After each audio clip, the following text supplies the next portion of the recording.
All right, hi everyone. We are looking at our last topic in our relationships in triangles, and we're going to be visiting the inequalities that come from one or maybe two triangles when we start making comparisons. Maybe we're comparing either the sides or the angles in one triangle, or maybe we're comparing a side or an angle from one triangle to its matching counterpart in another. So specifically, one thing that we have to keep in mind if we're working with just one single triangle or more than one triangle is that the largest side is always across from the largest angle, and the smallest side is across from the smallest angle. And the same would be true for maybe the side that has a medium length. The side that's in the middle is going to be across from the angle with the medium measure, or the one in the middle. Now, if these ideas were reversed, if you're starting with the largest angle or the largest side, the same is true for this statement. The largest angle will be across from the largest side, smallest angle across from the smallest side. So it just depends on what do they give you first. Do they give you a side so that you can figure out is it the small, the medium, or the largest? Or do they give you the angle and can you figure out if it's the smallest, the medium, or the largest? So with that information, let's see if we can use our triangle that we have here and list the sides in order from smallest to largest. So let's start with the side lengths that they're giving us here.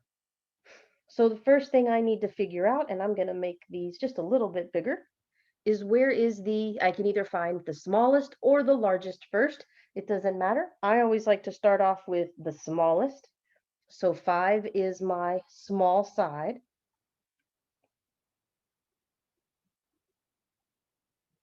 So there is my small. Out of 8 and 10, 8 would be next. Let me make that just a little bit bigger. So I like to call that my medium side.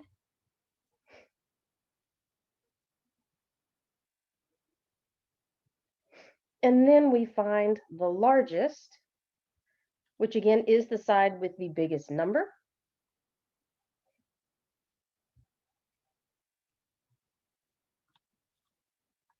So now we have our small, medium, and large side. So let's go ahead and list these in order from smallest to largest. So if I'm starting with the sides, my smallest side was segment BC, segment BC. My medium side was AB, so segment AB. And then my last side was segment AC. So there's my small, medium, and large. Now we're going to use these same ideas to find the angles, again, smallest to largest. So we start with the smallest side, which is BC. Like it says, it is across from the smallest angle. So angle A is my small. So we start with angle A. Now we need the medium side, which is the 8, and that is across from angle C.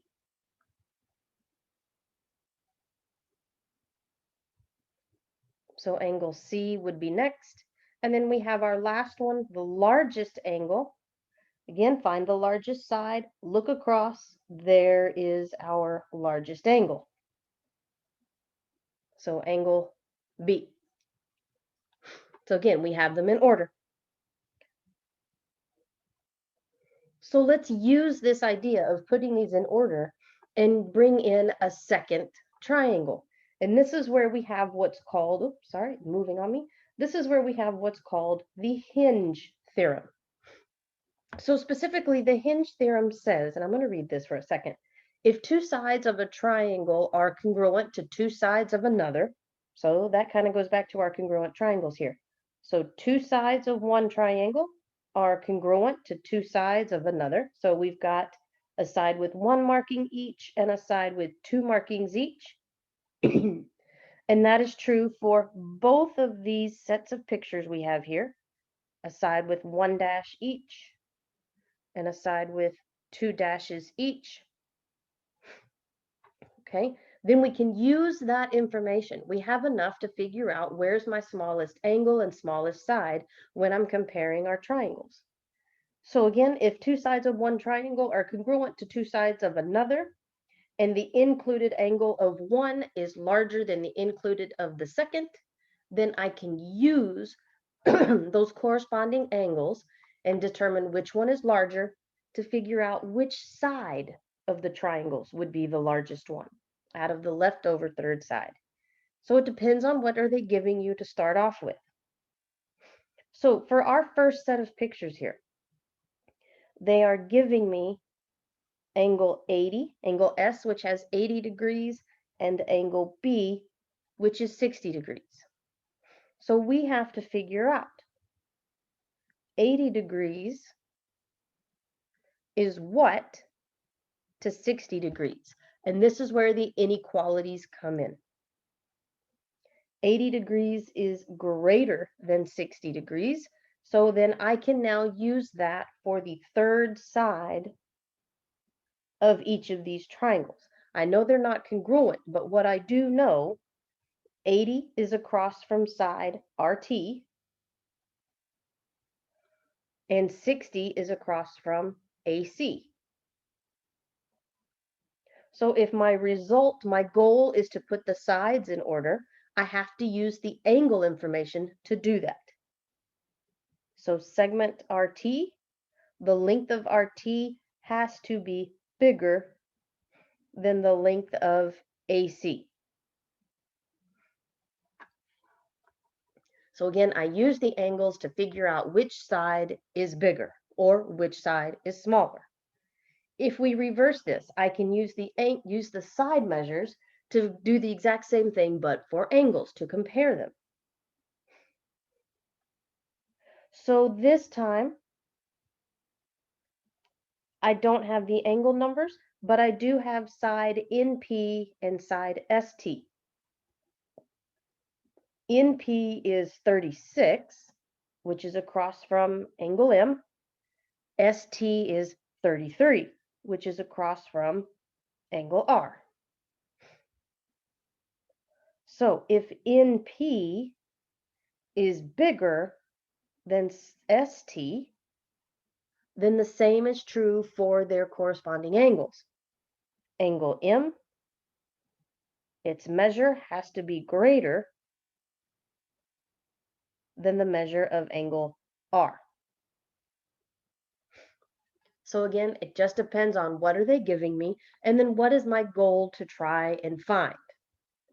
So now that we kind of have a little bit of practice finding those sides across from the angles or the angles across from the sides, let's see how we can use this with our next set of examples. So compare the given measures. So in that blank, we're going to fill in either a greater or a less. We need to figure out, is MR the bigger side or is it the smaller side? Let's see what happens.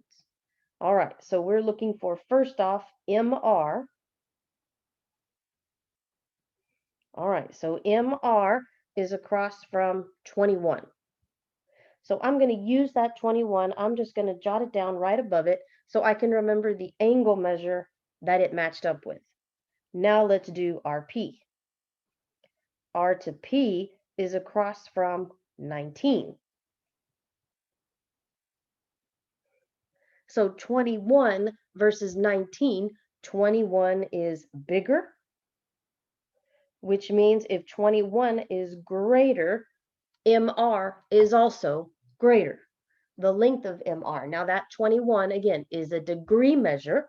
It is an angle. That's not a side measure. But again, we're using the angle measures to figure out which side is bigger.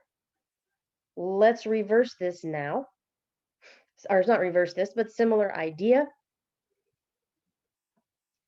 All right, so now we're looking at A to D, which is across from 38. So like last time, I'm just going to write it above it. 38 degrees, C to D is across from 22 degrees. And again, since 38 is bigger than 22 degrees, AD therefore must be the greater side. It must be longer. So let's step this up a little bit and see how we can use some of this information and solve for the range of possible third sides when we're dealing with our triangles. So write an inequality for the range of the values of x in our given triangle. So example 3, so similar idea. So my side that has the x in it, 4x minus 10, is across from the 120-degree angle. So I'm going to start with that, 120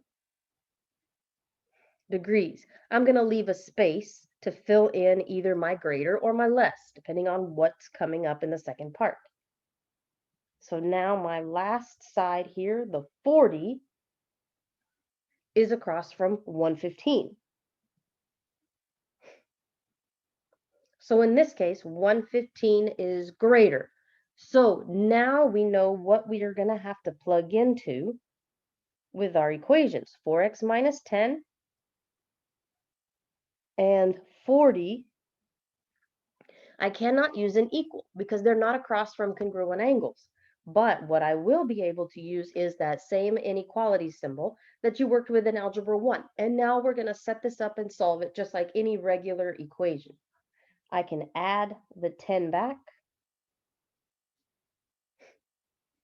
So I have 4x is greater than 50.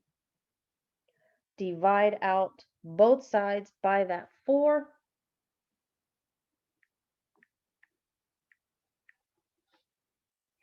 And so my range for the possible values of x's has to be any number greater than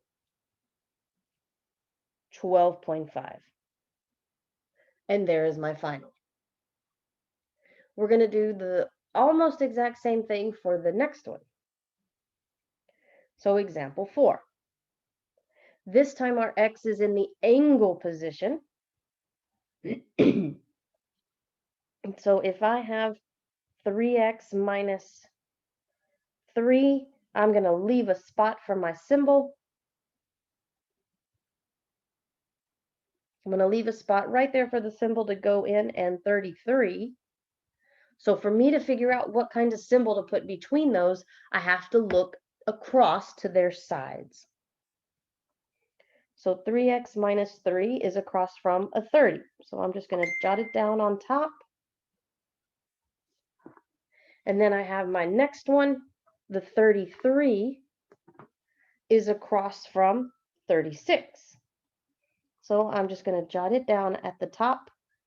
In this case, 30 is less than 36. So I have a less than symbol for my equation here. So 3x minus 3 is less than 33. Now I can solve this for my range. So add the 3 back. 3x is less than 39. Divide out the 3. And my x is less than 13. Any x less than 13 will work for this problem. So guys, there is only one thing to remember when it comes to solving out with these inequalities that you got in Algebra 1. And it's a very important thing to remember. And I'm going to add this down at the bottom so that we can remember this. So if you divide or multiply,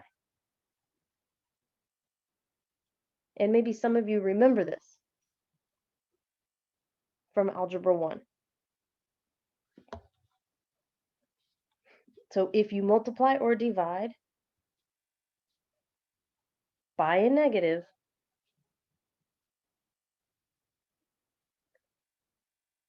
then the inequality symbol must flip over.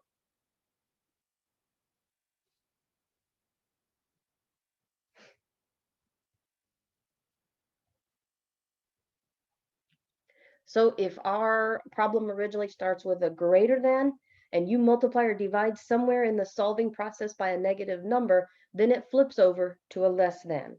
But that is the only other rule that we've got to remember when it comes to solving equations with these inequalities. Okay, guys, I hope you enjoyed learning a little bit about how your inequalities can work in your sides of a triangle when you're trying to figure out, do you have the smallest side, the medium side, or the largest side, especially if you're trying to figure out, can you make a triangle at all? So it's to try and find those missing pieces, and again, to put them in order in your triangles. So guys, please don't hesitate to reach out to me if you have any questions. Bye, guys.